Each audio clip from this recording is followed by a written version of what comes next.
What's up everybody? Welcome back to the channel. Today we're going to be diving deep into Sony's brand new flagship headphones, the M6. These promise to push the boundaries of what we expect from premium noise canceling headphones. I've been testing these guys out for the last few weeks, and I need to tell you about a few major changes that could make or break the decision for you to pick these up. So stick around, because at the end of this video, you will know if these headphones are worth the money. Let's start with the biggest change, and that's the design. They come in this newly designed hard case that now has a magnetic clasp instead of a full zipper like the previous models. This makes it a lot easier to get into and something that I can do with just one hand. However, if you do carry them around in a bag or backpack, I haven't had any issues with these guys accidentally opening. Now, Sony heard of complaints about the XM5s not folding, and they brought back that foldable design with the new M6s. There is a small pocket right here that is going to hold our 3.5mm auxiliary cable,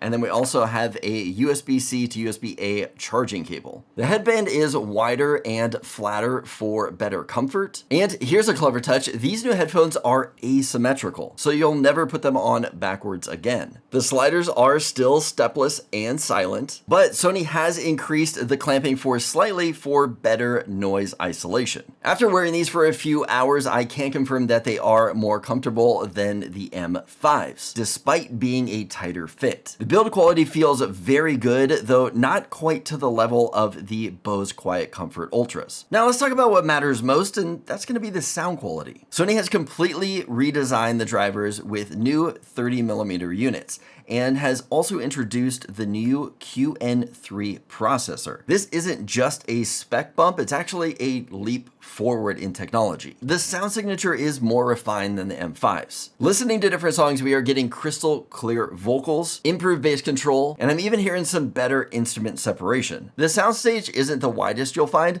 but the clarity is exceptional. If you like tweaking with the settings, that is something you can now do in the Sony Sound Connect app. In there, you'll have control over a 10-band equalizer, multiple EQ presets, and now there's even a gaming EQ for you casual gamers out there. You can enable DSEE Extreme for audio upscaling, adjust spatial audio settings, and even upmix regular audio to Sony's 360 reality audio format. Now, compared to the M5s, I found these to sound more mature and balanced. The bass isn't as aggressive, but it's more controlled and accurate. All right, the next thing that I wanted to talk about is the...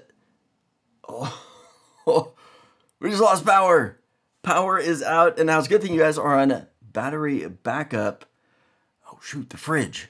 Now, if you have lost power before, 1 or 2 hours is not that bad. But what if you lose it for 1 or 2 days?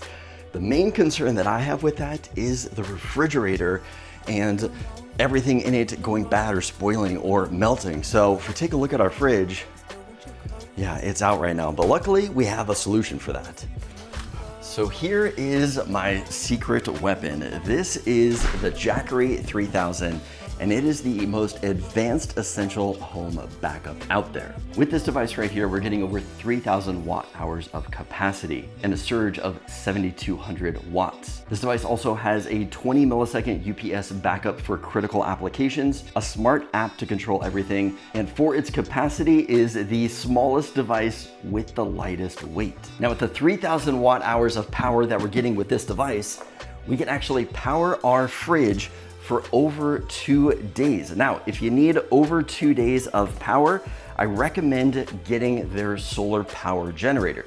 That is going to extend the battery life of this and keep you up and running for longer than that. If you guys want to know more about the Jackery 3000, there will be links down in the description. Sony claims that these are the best noise canceling headphones on the market, and to be honest, they might be right. The QN3 processor includes something called noise shaper, and this preempts sudden noise changes. In practice, this means that the ANC adapts faster to changing environments. Whether you're in a loud public area, in a coffee shop, or dealing with sudden loud noises, these headphones actually handle it all seamlessly. Now, on the other hand, these headphones right here are not topping the charts when it comes to low drumming noises, like something from an airplane jet or like an AC unit. Now, don't get me wrong, these still do a good job at drowning those out, but there are other brands out there that do a slightly better job, like the Bose Quiet Comfort. Now, the adaptive sound control is smarter than ever. It automatically adjusts your ANC levels based on your activity and your location. Now, you can still manually adjust everything through the app, including the new pass-through features like speak to talk and head gesture control. Ambient Mode is another feature that I wanted to test out, and I thought it actually worked quite well. I can hear everything that is going on around me and even the directions that they're coming from. I was happy to experience that there wasn't a lot of hiss or white noise with this feature, and I think a lot of that has to do with all of the new microphones built into it and that new QN3 chip. Overall transparency was really impressive with these devices, but at this price point,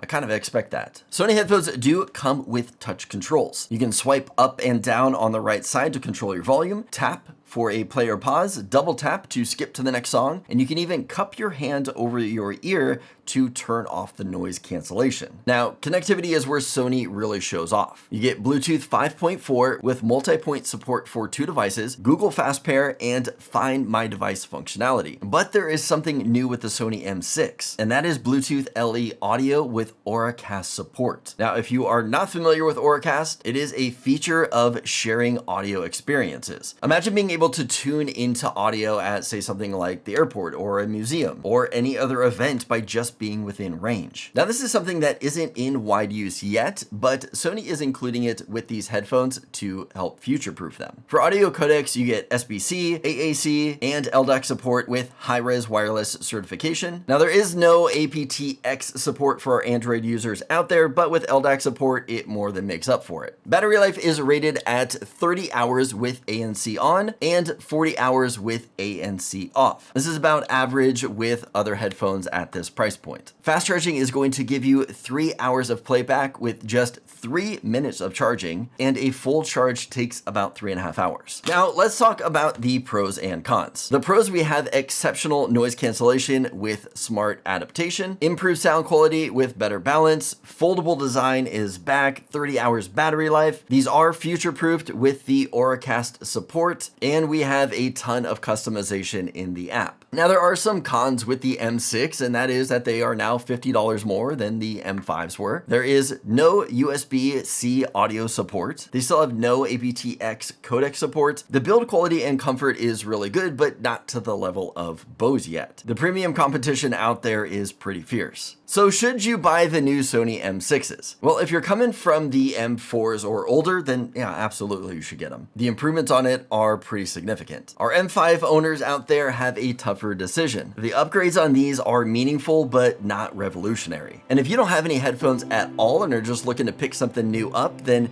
yeah, you're gonna make a good choice with these guys. So what do you guys think? Are you looking to upgrade? I'm gonna have affiliate links down below for you guys to check out.